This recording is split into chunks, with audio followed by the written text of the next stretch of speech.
ನೀ ಈಗಿರುವ ಸ್ಥಾನದಿಂದ ಹೆಂಗೆ ಬದಲಾಗಬೇಕಂದ್ರೆ ಈಗ ನಿನಗೆ ಯಾರು ನೋಡಿ ಸೈ ಮಾಡಿರ್ತಾರೆ, ಯಾರು ನಿನ್ನ ನೋಡಿ ನಿಕ್ಕಿರ್ತಾರೆ, ಮುಂದೊಂದು ದಿನ ಹಿಂಗೆ ಬದಲಾಗ್ಬೇಕು. ನೀ ಎದುರಿಗೆ ಬಂದ್ರೆ ಅವ್ರು ನಿನ್ನನ್ನು ನೋಡಿ ತಲೆ ತಗ್ಗಿಸ್ಬೇಕು. ಆ ಟೈಪ್ ನೀನು ಬದಲಾಗ್ಬೇಕು. ಯಶಸ್ಸು ಪಡಿಯಕ್ಕೆ 2 ನಿಯಮ ಅದಾವೆ. ಒಂದು, ಎಂದೂ ನೀನು ಸೋಲಪ್ಕೋಬೇಡ. ನೀ ಮಾಡೋ ಕೆಲಸದಾಗ ನನಗೆ ಆಗೋದಿಲ್ಲ ಅಂತೇಳಿ ಸೋಲಪ್ಕೊಳ್ಳೇಬೇಡ, ಪ್ರಯತ್ನ ಮಾಡ್ತಾ ಇರಬೇಕು. 2ನೇ ನಿಯಮ ಏನಂದ್ರೆ, 1ನೇ ನಿಯಮ ಎಂದೂ ಮರಿಬೇಡ. ಅದನ್ನು ತಲೆಯಾಗಿಟ್ಕೊಂಡು ನೀ ಕೆಲಸ ಮಾಡ್ತಿರ್ಬೇಕು. ನಿಮಗೆ ಆತ್ಮವಿಶ್ವಾಸದ ಮೇಲೆ ಹೆಂಗೆ ನಂಬಿಕೆ ಇರ್ಬೇಕಂದ್ರೆ, ನೀವು ಮಾಡೋ ಕೆಲಸದಾಗ ಎಷ್ಟೋ ಸಲ ಸೋಲ್ತೀರಿ, ಸಾವಿರಾರು ಸವಾಲು ಬರ್ತಾವೆ, ಆದರೂ ಹೆದರ್ಲಾರ್ದ ದೃಢವಾಗಿ ನಿಲ್ಬೇಕು.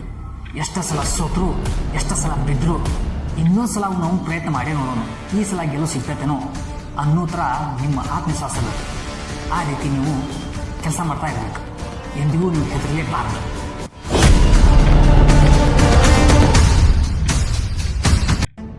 ನಮ್ಮ ಕೆಲಸ ನೋಡಿ ಇನ್ನೊಬ್ರು ನಿದ್ರಿಗೆಡ್ಬೇಕು.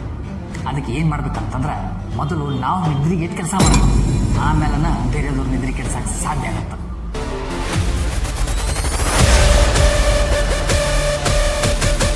ನೀವು ಯಾವ ಟೈಪ್ ಕನಸು ಕಾಣ್ಬೇಕಂದ್ರೆ, ನೀನು ನೋಡಿದ್ರಲ್ಲ ನಿನ್ನ ಥರ ಆಗಬೇಕು ಅಂತ ವಿಚಾರ ಮಾಡಬೇಕು. ಆ ಥರ ನೀನು ಬೆಳಬೇಕು.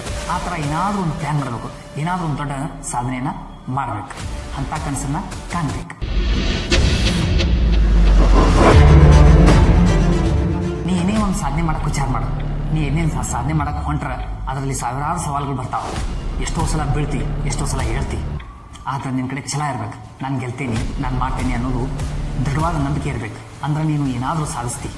ನಿನ್ನ ಜೀವನದಾಗ ನೀನು ಯಶಸ್ಸು ಹೆಂಗಿರ್ಬೇಕಂದ್ರೆ, ನಿನ್ನನ್ನು ಇವತ್ತು ತಿರಸ್ಕರಿಸಿ ಹುಡುಗಿರ್ತಾರಲ್ಲ, ಅವ್ರು ಮುಂದೊಂದು ದಿನ ನೀನು ಹುಡುಕಿಯಾಡ್ಕೊಂಡು ಬರಬೇಕು. ಆ ಥರ ನೀನು ಯಶಸ್ಸನ್ನು ಪಡಿಬೇಕು.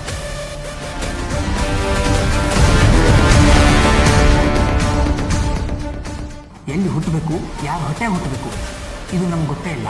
ಇದು ನಮ್ಮ ಕೈಯಾಗಿ ಇರೋದೇ ಇಲ್ಲ. ಆದ್ರೆ ಎಲ್ಲಿಗೆ ಮುಟ್ಟಬೇಕು, ಏನು ಮಾಡಬೇಕು, ಏನು ಸಾಧಿಸಬೇಕು, ಅದು ಮಾತ್ರ ನಿನ್ನ ಕೈಯಾಗೈತೆ. ಅದನ್ನು ತಿಳ್ಕೊಂಡು ನೀನು ಕೆಲಸ ಮಾಡಿ. Thank you friends. ಈ ವಿಡಿಯೋ ನಿಮ್ಗೆ ಇಷ್ಟ ಆಗಿದ್ರೆ ಒಂದು ಲೈಕ್ ಮಾಡಿ ಮತ್ತು ಇದನ್ನು ಶೇರ್ ಮಾಡಿ. ನನ್ನ ಕರ್ನಾಟಕದ ಯುವಜನತೆ ನಿಮ್ಮ ಕ್ಷೇತ್ರದಾಗ ನಂಬರ್ 1 ಆಗಬೇಕು. ಜೈ ಹಿಂದ್, ಜೈ ಕರ್ನಾಟಕ, ಜೈ ಭಾರತ್.